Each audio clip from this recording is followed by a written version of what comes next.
Friends, आज मैं आपके साथ इकोनॉमिक्स का एक और कॉन्सेप्ट लेके आया हूँ। चैप्टर का नाम है एग्रीकल्चरल डेवलपमेंट या रूरल डेवलपमेंट एंड टॉपिक का नाम है role of agriculture in Indian economy. इसको हम इस तरीके से भी देख सकते हैं, रोल आ जाए या इंपॉर्टेंस का क्वेश्चन आ जाए तो आपको किस हिसाब से लॉन्ग क्वेश्चन में पेपर में लिखना है, उस हिसाब से मैंने अटेम्प्ट किया हुआ है। तो चलिए शुरू करते हैं विदाउट वेस्टिंग एनी टाइम। और शुरू करने से पहले बता दूं कि इस चैप्टर के सारे लिंक्स आपको डिस्क्रिप्शन में मिल जाएंगे। Agriculture is the largest and the most important sector of the Indian economy. ये तो सबको पता है कि एग्रीकल्चर इंपॉर्टेंट भी और लार्जेस्ट सेक्टर है। It is the backbone of Indian economy. ये रीढ़ की हड्डी की तरह है इंडिया में। It is the major source of livelihood of the people and important source of income of the people. जो रूरल एरियाज में लोग रहते हैं उनका एक इंपॉर्टेंट सोर्स है तनख्वाह कमाने का, और लोगों के लिए काफी जिंदा रहने के लिए भी काफी इंपॉर्टेंट है उनके लिए जो रूरल एरियाज में रहते हैं। Agriculture plays a very important role in the India's economic development. India की क्या, किसी भी कंट्री की डेवलपमेंट के लिए एग्रीकल्चर काफी इंपॉर्टेंट रोल प्ले करता है। The importance of agriculture in Indian economy is indicated through the following facts. कि इसकी इंपॉर्टेंस क्या है, फॉलोइंग पॉइंट्स में हम डिस्कस करेंगे। Number 1, share in national income. India में इसका शेयर इन नेशनल इनकम जब हमारा देश आजाद हुआ था तब तो बहुत ज्यादा हाई था। अब थोड़ा सा कम है क्योंकि इंडस्ट्रियल सेक्टर और सर्विस सेक्टर जो है वो काफी ज्यादा बढ़ गए, मगर अभी भी ऐसा नहीं है कि हम इसको इग्नोर कर सके। Agriculture sector contributes a significant proportion of the national income in India, जैसा कि मैंने पहले कहा था। Despite a continuous decrease in the share of agricultural sector in India's national income, it still contributes a sizable proportion of national income of the country। क्योंकि अभी भी इसका कंट्रीब्यूशन जो है कम होता जा रहा है, मगर फिर भी इतना ज्यादा है कि हमारे कंट्री को काफी असर करता है। Of course, a fall in the share of agriculture in the national income is expected in the course of economic development on account of development of secondary and tertiary sectors in the economy। क्योंकि agriculture sector का जो share national income है वो गिरा इसलिए भी है क्योंकि इंडस्ट्रियल सेक्टर भी डेवलप हुआ है, और जो क्या कहते हैं सर्विस सेक्टर है, टर्शरी सेक्टर है, वो भी डेवलप हुआ है। Agriculture sector contributed to about 15% of the gross value added in 2018-19। तो 2019 की बात करें तो 15% के करीब नेशनल इनकम में हिस्सा है इसका, जो कि 50% के अराउंड था। कब? जब देश आजाद हुआ 1947 के करीब अगर हम डाटा देखें तो 50% से थोड़ा सा ज्यादा ही था, मगर वो कम होके जो है 15% आ गया है। सेकंड पॉइंट आ जाता है, और जो 15% है वो भी इतना नहीं है कि हम इग्नोर कर दें। Second point, source of employment. काफी ज्यादा लोगों को जॉब्स मिलती हैं एग्रीकल्चर सेक्टर में। Agriculture is the main source of livelihood in India. It provides employment to an overwhelming majority of the working population in the country. काफी ज्यादा लोगों को ये जॉब अपॉर्चुनिटीज देता है एग्रीकल्चर में, क्योंकि इंडिया अभी भी एक रूरल इकोनॉमी है, क्योंकि ज्यादातर लोग रूरल सेक्टर में ही रहते हैं। 44% of the workforce was dependent upon the agriculture and allied sector in 2017 and 18। तो 2017-18 के डाटा के हिसाब से 44% जो लोग हैं वो अभी भी एग्रीकल्चर सेक्टर से डील करते हैं। नेक्स्ट पॉइंट आ जाता है प्रोविजन ऑफ फूड ग्रेन्स। खाना कहाँ से मिलेगा? खाना तो यहीं से मिलेगा ना, एग्रीकल्चर से। In a developing country such as India, where a very large proportion of income is spent on food and the population is increasing rapidly, the demand for food grains has been increasing at a fast rate। India जैसी country में जहाँ पे लोग खाने पीने पे काफी ज्यादा खर्चा करते हैं, ऊपर से पॉपुलेशन इतनी ज्यादा बढ़ रही है कि फूड ग्रेन्स की डिमांड लगातार बढ़ती जा रही है। Agriculture in India has played an important role in meeting almost the entire food needs of the people। तो एग्रीकल्चर सेक्टर ने क्या किया, इतना माल बना लेते हैं हम कि जितने भी लोग हैं उनकी खाने पीने की डिमांड्स पूरी हो सकें। जो ग्रीन रेवोल्यूशन आया था 1960s में, उससे पहले हम बाहर से इंपोर्ट कराते थे फूड ग्रेन्स, मगर 1960s के बाद जो ग्रीन रेवोल्यूशन आया उसके बाद हम जितना भी हमारी जो रिक्वायरमेंट्स है हम वो खुद ही विद इन द कंट्री पूरी कर लेते हैं।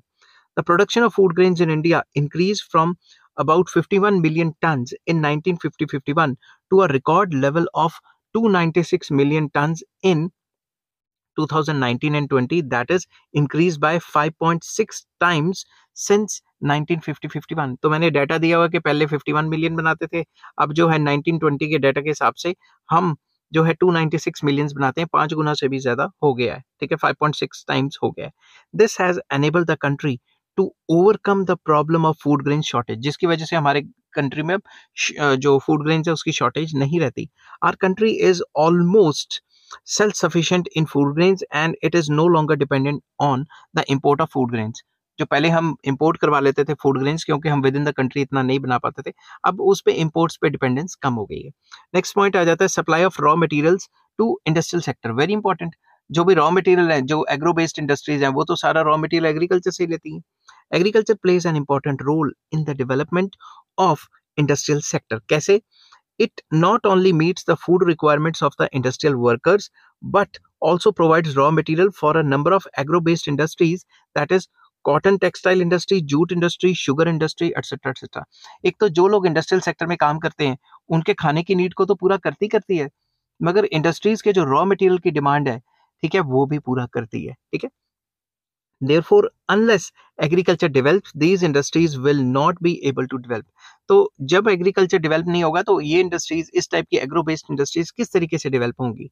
The higher rate of growth of agricultural production would contribute to a higher rate of growth of the industrial sector. Obvious है, ठीक है ना, कि जितना तेजी से एग्रीकल्चर सेक्टर बढ़ेगा, उतना तेजी से रॉ मटेरियल्स प्रोवाइड करेगा और उतना ही ये एग्रो बेस्ड इंडस्ट्रीज बढ़ेंगी। नेक्स्ट आ जाता है market for industrial products. Industrial products को ये खरीदती है, समझ गए? तो कैसे? Agriculture sector provides a market for a large number of industrial products. किस तरीके से? Since about 2/3 of the India lives in rural areas, there is a large rural purchasing power which has created a large demand for all types of industrial goods. आपको पता है अभी भी 2/3 of the population जो है India की, वो rural areas में रहती है। तो जब रूरल एरियाज में रहती है तो सामान तो खरीदेगी ना, तो जो सामान खरीदेगी इंडस्ट्रियल गुड्स भी खरीदेगी। Income of large farmers has increased considerably in the recent years due to green revolution. ये हमें पता है कि आजकल किसान काफी अमीर हो गए हैं, क्योंकि ग्रीन रेवोल्यूशन के बाद जो बड़े किसान थे वो और ज्यादा बड़े हो गए मॉडर्न टेक्नोलॉजी को इस्तेमाल करके, और किसान काफी अमीर होते जा रहे हैं। ऐसा मतलब ग्रीन रेवोल्यूशन में बड़े फार्मर्स के लिए कहा जा रहा है। ये भी कह सकते हैं कि गरीब फार्मर्स और ज्यादा गरीब होते जा रहे हैं। This has increase their purchasing power substantially. तो अमीर फार्मर्स और ज्यादा अमीर हो गए तो उनकी परचेजिंग पावर और ज्यादा बढ़ गई। As a result the demand for various industrial goods has witnessed a marked increase.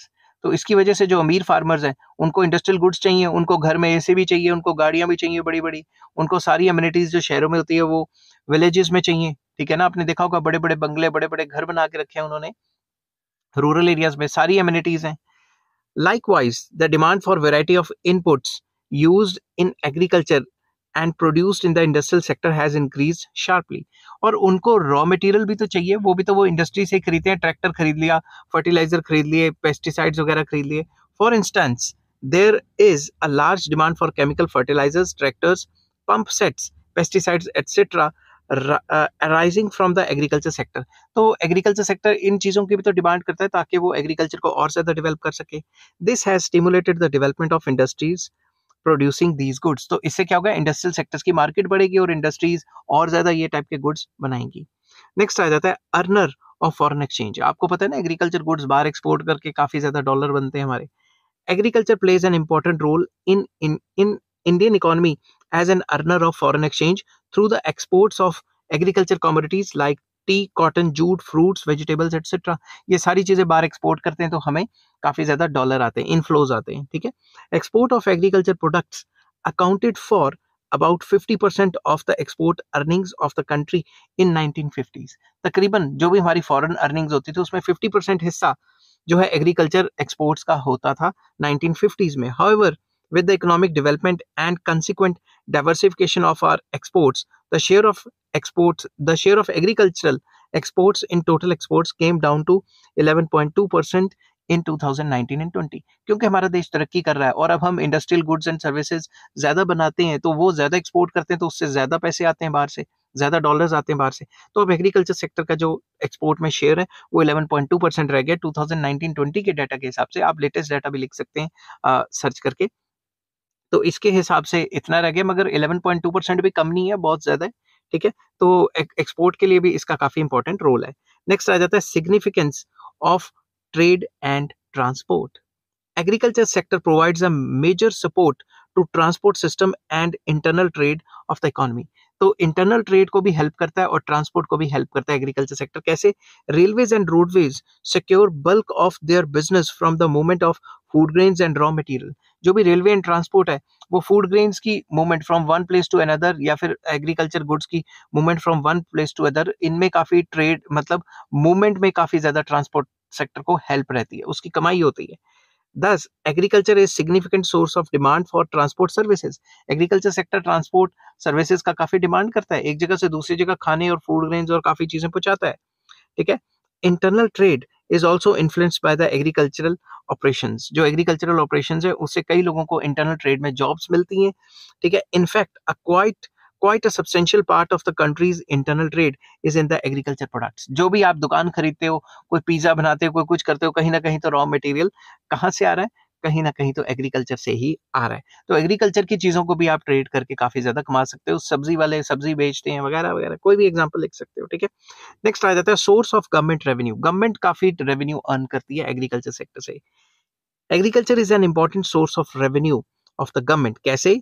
The government earns revenue from the agriculture sector in the form of land revenue. सरकार लैंड रेवेन्यू के तौर पे इकट्ठा करती है। Freight changes imports, freight charges लिखना था यहाँ, मैंने चेंजेस लिख दिया, रुको मैं यहाँ पे चार्जेस लिख देता हूँ। फ्रेट चार्जेस, स्पीड में कभी कभी हो जाता है। तो फ्रेट चार्जेस मतलब ट्रांसपोर्टेशन चार्जेस जो एक जगह से दूसरी जगह पहुंचाने में जो इंडियन रेलवेज में जो लगते हैं एग्रीकल्चरल जो ट्रेडर्स हैं उनको, for carrying the agriculture products and revenue from other taxes imposed on agriculture commodities purchased by the cultivators. जो भी एग्रीकल्चर के जो फार्मर्स हैं वो जब भी कोई चीज खरीदते हैं, ट्रैक्टर खरीदा, कुछ रॉ मटेरियल खरीदा, कुछ खरीदा, उस पर सरकार कुछ ना कुछ तो टैक्स लगाती है ना। और जो सब्सिडीज है वो टाइम टू टाइम खत्म होती जा रही है। ऊपर से जब भी सरकार की सर्विसेज रेलवेज को यूज किया जाता है एग्रीकल्चर का सामान एक जगह से दूसरी जगह पहुंचाने में, वहां पे भी सरकार को काफी आमदनी हो जाती है।